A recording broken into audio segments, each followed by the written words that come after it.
राधानगरी अभयारण्य प्रवेशद्वार. काळमावाडी हे लेफ्ट साइडला आहे, बघू शकता.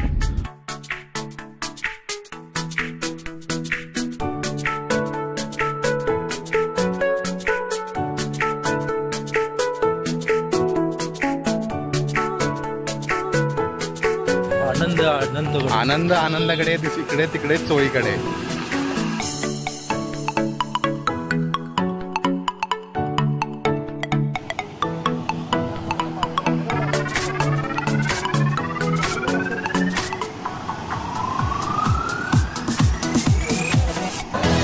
असा काहीतरी रस्ता आहे.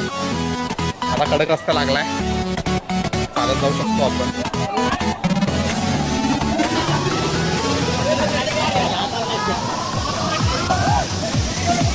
दोस्तों क्या ये पार है, देखो मेरे ऊपर बाप लग रहा है, बाप कड़क. जो भी हम इधर